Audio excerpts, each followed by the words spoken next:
Welcome back to Braver Leadership. I'm Alex, and I'm here with Ian Brown. Ian, we've spent the last few episodes talking about the unnamed shift when you start leading leaders, the identity lag, the mental load, what actually changes. Today, I want to dig into something that I think a lot of leaders struggle to articulate, this feeling that their thinking has gotten heavier, not confused, just fuller. Does that resonate? Completely. And it's one of those things that's hard to name because from the outside, you look fine. You're in meetings, you're making decisions, you're leading, but internally, there's this persistent sense that your mind doesn't empty the way it used to. Decisions linger, conversations replay, not because they went badly, but because they didn't quite finish.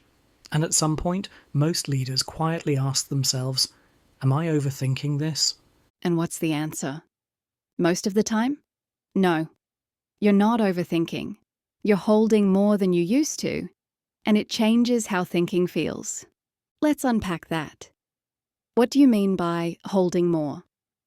Earlier in your career, decisions tended to be self-contained. You assessed the situation, made the call, moved on. The satisfaction came from resolution. Now, even apparently simple decisions carry additional weight. You're not just thinking about the decision itself. You're thinking about who needs to own it, how much clarity to provide, what timing will help or hinder, what this decision sets in motion next. You're not just deciding what to do, you're deciding how the system learns to decide. That extra layer doesn't switch off when the meeting ends. So the work extends beyond the immediate moment. Exactly. The decisions you make now don't just affect outcomes. They shape how other leaders learn to make decisions. They signal priorities across teams you don't directly manage. They set precedents that ripple further than you can track in the moment. That's not overthinking. That's the actual job. But it must feel different internally. How do leaders experience this? Many leaders notice that their thinking now follows them, not in a frantic way, in a persistent one. Ideas surface later. Doubts aren't dramatic, just unfinished. You revisit things because they're still alive in the system, not because you missed something. This can be unsettling if you're used to decisiveness as closure. Previously, decisions ended thinking. Now, decisions often begin other people's thinking, so your own mind stays open a little longer. That's not rumination, it's adaptation. So your brain is doing exactly what the role requires. Right. It's holding complexity without forcing premature resolution, staying present to how things are landing across the system, tracking second-order effects that matter more than the first-order decision itself. The problem is that it doesn't feel like productive work. It feels like mental drag, as though things never quite resolve. Why is that? Because one of the unspoken changes in leading leaders is that clarity becomes less absolute. Decisions are more often directional rather than final, provisional rather than complete, dependent on judgment elsewhere. You're frequently deciding how much clarity to give, not what the answer is. That ambiguity isn't a failure of leadership, it's a feature of leadership at scale. But if you're wired for precision, if you were promoted precisely because you were good at creating clarity, it can feel uncomfortable. And I imagine that discomfort gets misinterpreted. Absolutely. Because the experience is internal, leaders tend to interpret it personally. They assume they're hesitating, they're less decisive than before, they're thinking too much instead of acting, so they compensate. They decide faster than feels right, speak earlier than necessary, close things down for the relief of certainty. It works, briefly, but it also teaches the system to return to them for resolution. The load increases rather than dissipates. So the very thing that feels like weakness, holding tension without rushing to resolve it, is actually the most valuable work? Often, yes, but it doesn't feel like work. It feels like restraint, or worse, like indecision. At this level, some of the most demanding work doesn't look like action.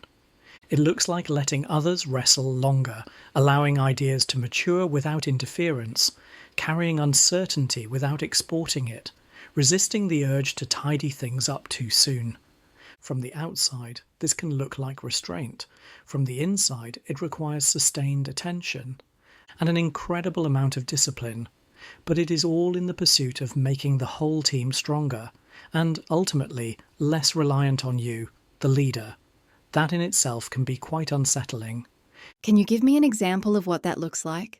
Sure, you're in a meeting where you could solve the problem in 5 minutes, but you don't, because the value isn't in your solution, it's in helping two managers work through their different perspectives. Or you're reading between the lines of what people aren't saying, you're tracking who's struggling silently, you're noticing patterns across teams that no single manager can see. None of this produces an artifact. There's no deliverable, no before and after you can point to.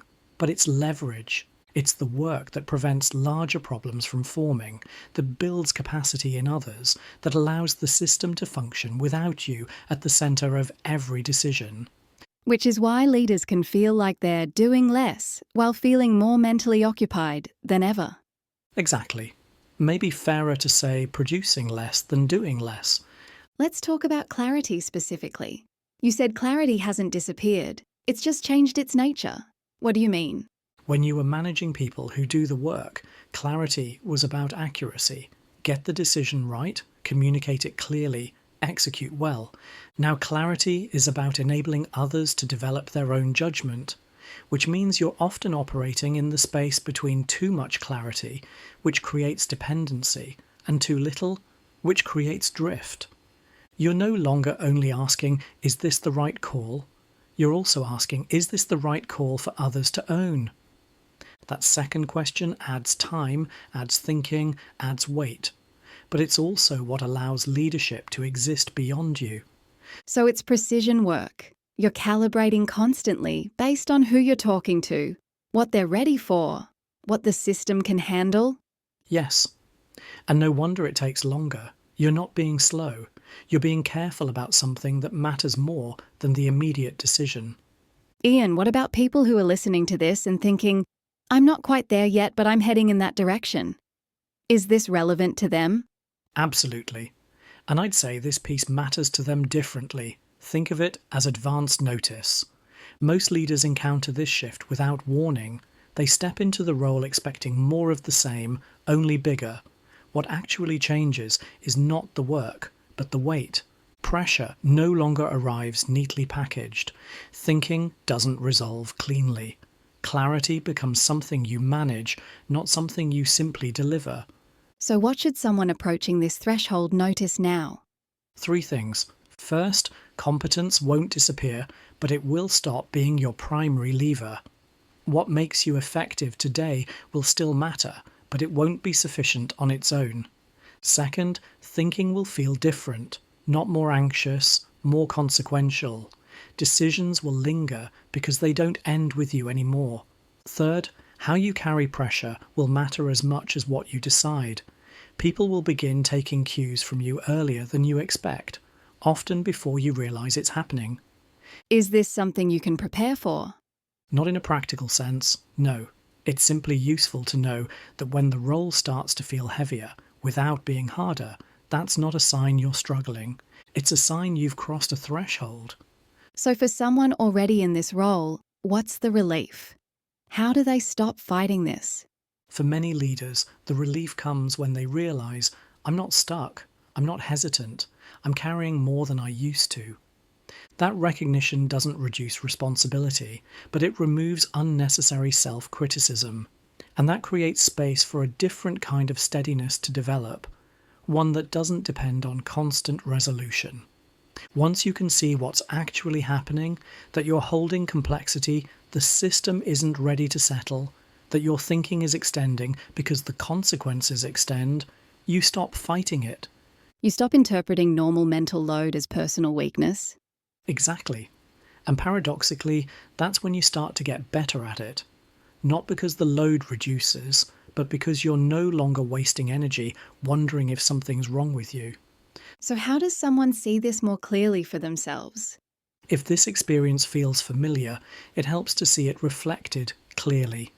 The Leader of Leaders diagnostic is designed to act as a mirror, not a test.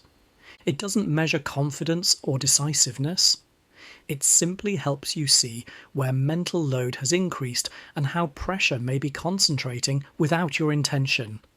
10 minutes, honest answers, no personality typing or corporate bullshit. Just a clear view of where the weight is sitting and what that means for how you lead.